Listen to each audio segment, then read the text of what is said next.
Bonjour à tous et bienvenue. À l'école, il s'est arrêté en 8e année, mais en matière d'aéronautique, il est incroyablement compétent. Ouri Diallo, un jeune Guinéen, émerge d'une terrasse à la cimenterie, dans la commune de Dubreka, avec un avion qu'il a baptisé Air Guinée. Pourtant, ce passionné de véhicules terrestres et aériens n'a jamais fréquenté une école technique pour apprendre cet art ingénieux. Lorsqu'on lui demande comment il a réussi à construire son petit avion, il estime que c'est un don de Dieu.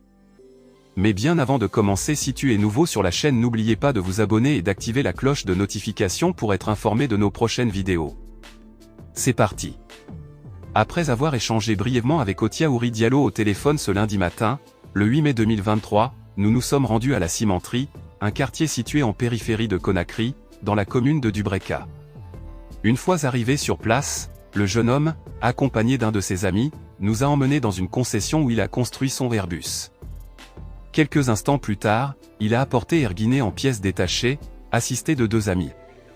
Sur place, il a assemblé l'avion avant de le faire rouler au bas d'un immeuble, qui lui sert de piste d'essai.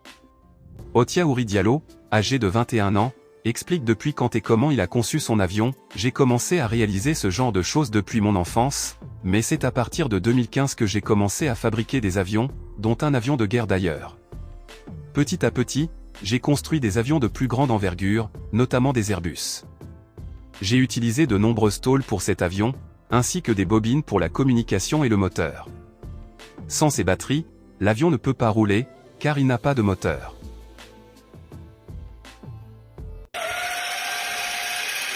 Jogiro loko dreso magaloni konani o butondo odo ko fi kotega odo ko fi kotega ndo ko dido binta fiyo dogu yeso joni sa ani li goto wona di contagi de do sonti gani di goto kal turnirani a watta tunga continue kadi do kada ani la goto tunga turnirani a watta tun continue kadi ndoni ko dum anteloni antel fi dum fi camera maggalon parce que ngamar camera ayno camera ko wondo do oti wada telephone wadi do telephone ara lan suti kadi yesan fo ina do camera ko gouverne de direction onni ko don fi direction maggalon mona odo ni ko gouverne de stabilisateur horizontal makon nandoni ndo ko fiidu ndo ko dido example ko dido immin tangal ko dido kadi joddin tangal ndo ko kapu o wona odoni kapu maggal ndoni wona odoni ndo ko ela flexion ni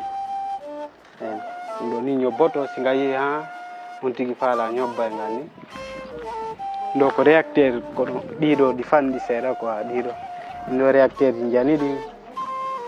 do rotor de soufflance makon ndo ko madi réacteur on ndo ko accès avant ba fali so wangal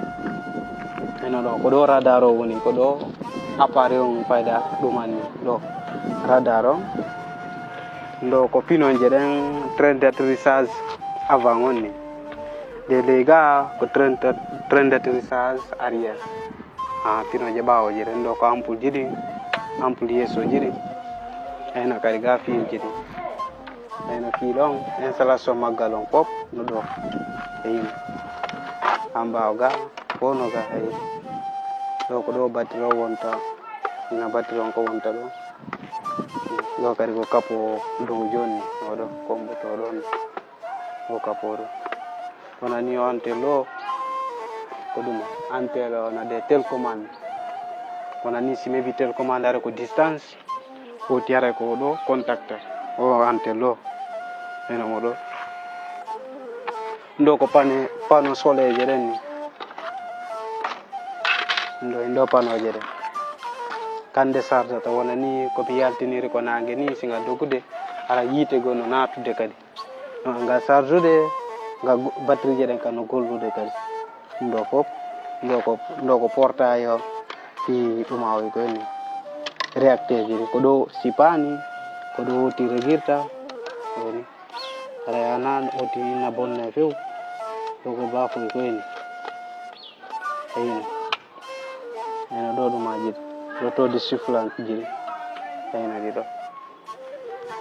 ɗo fof ko hel jiɗi ni ko ɗo woti branchirta fi pano fi haray charge haɗa si batterie no gollude hara kadi yite go kadi no natude ko batterie wona ni siko moteur ji o teebi seeɗa ara ko moteur essence woti no faala wadde hara ngal i moto tawi kadi ko ɓuri ngal ɗo woti kadi no wawi wadde kadi hara kadi ɓuri ngal ɗo fof woti no waɗi kono ko heɓugol piiji ɗi matériel ji ɗi ko ɗin ɗon satti ɗin noon fof satti heɓugol matériel ji ɗi par ce que ɗum ɗon kadi ko ma si on tigi golli seeɗa eɓi mbooɗi ara sooda ko moƴƴinira ɗo ɗum mannoro piiji boyi ɗum noon ko Allah hokkila ɗum ɗon waɗugo siga ko piiwol waɗani électricité utti dedi ko fuɗɗi wadde ɗum fayde depuis ko moni village kono fayi ko yagal si torsoji ni boni woti aray waɗa tokka piilo e ɗum anno ko noon woti fuɗɗori électricité o ha andi kadi piiwol boyi anini électricité mi waɗa ha électricité mbaɗɗuma piiwol boyi mi waɗay na fiyaray ko ɗum ɗo tun golla e piiwol bus siga koye piiwoy ɗo fof ko miijitande fayda ɗum anno to siga koye piiwoy ɗo waɗi mi waɗi goɗɗo ko bafallo non fof ko yimɓe ɓe miyata ko yimɓe ne ƴawato ma hoɓɓe ne dari ko bafal miyata ko woti ɗumanni ɗon waɗi siga ko ɓeɓe ɗum ɗo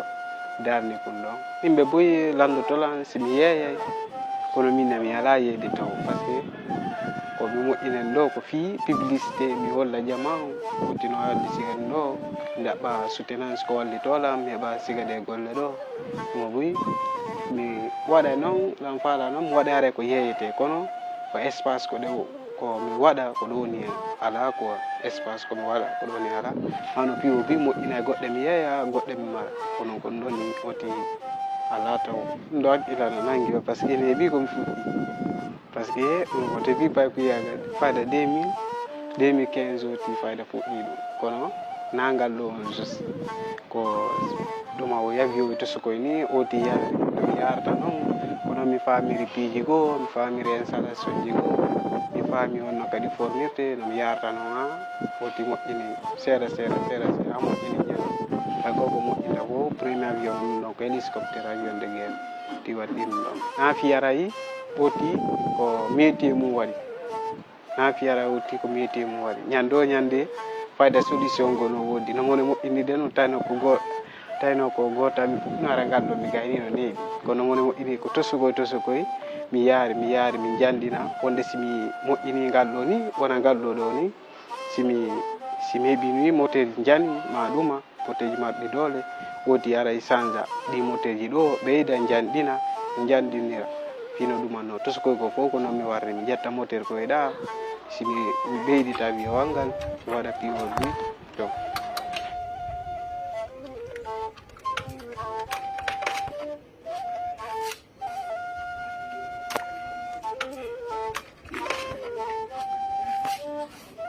on sattiniji ɗum fof payɗa ko ɓuri fottude mum ko heɓugol matériel wonani moteur ni ma ɗuma par ce que koko mi waɗi ɗo ko boɗɗi on mi waɗi ko yiite ɗuma ko batterie fonctionnata na moteur essence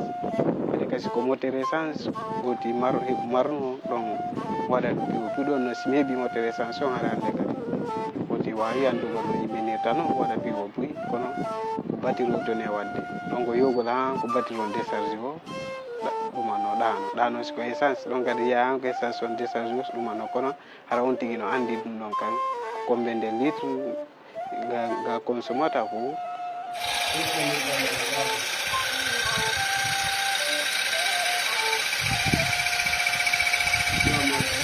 faala ko wallitolan wona sika ɗi piiji ɗo métier waɗugo métier ɗum ɗo kadi no welalan piwo buy par ce que ɗo no welalan no welalan moƴƴanon ɗum sono fottanala wasi ko métier an o juste hara ko métier an o juste sagal ɗum ɗon woti ɓuri faalede. J'ai également une télécommande reliée à l'avion par un fil, avec des boutons à appuyer pour l'allumer, explique-t-il. Il évoque les contraintes de temps dues au manque de ressources pour la fabrication d'air Guinée. Malgré l'absence de moyens financiers, Otia Ouri Diallo utilise l'argent gagné grâce à son travail en tant que staffeur pour réaliser sa passion. Je n'ai pas appris cela dans une école, c'est Dieu qui m'a fait don de ce talent. J'aimerais vraiment intégrer une école spécialisée, mais je n'en ai pas les moyens. J'ai étudié dans une école publique jusqu'en 8e année, mais comme il n'y avait pas de soutien, mon père est tombé malade et est retourné au village. J'ai donc abandonné mes études. Depuis lors, je n'ai trouvé personne pour me soutenir, ce qui m'a poussé à quitter l'école et à apprendre le métier de staffeur. Je me débrouille là-bas, et lorsque j'y gagne un peu d'argent, je reviens ici pour financer mes projets. C'est ainsi que j'ai évolué jusqu'à présent, souligne-t-il. Plein de rêves et d'ambitions, ce jeune passionné d'avion lance un appel au soutien afin de poursuivre ses projets encore plus loin. Si je reçois des soutiens, je peux accomplir bien plus que cela, mais je manque de ressources financières et d'accompagnement. Avec le soutien du gouvernement ou du président, je pourrais construire un avion capable de transporter une personne à son bord. Je pourrais accomplir tant de choses. Je peux également construire des véhicules, des bateaux. J'en appelle à tous ceux qui ont les moyens de m'aider, car avec leur soutien, je pourrais réaliser de grandes choses, déclare Otia Diallo, qui est admiré dans son quartier. Ce jeune génie audacieux incarne une nouvelle génération de combattants qui repoussent les limites et défient les conventions pour atteindre le succès. Ils sont une source d'inspiration pour tous, nous rappelant que le talent et la détermination peuvent surmonter les obstacles et réaliser des miracles. Leur passion et leur ingéniosité méritent d'être soutenues et encouragées, afin que leur potentiel puisse s'épanouir et inspirer les générations futures. Ensemble, soutenons ces esprits audacieux et contribuons à façonner un avenir où les rêves les plus fous peuvent devenir réalité.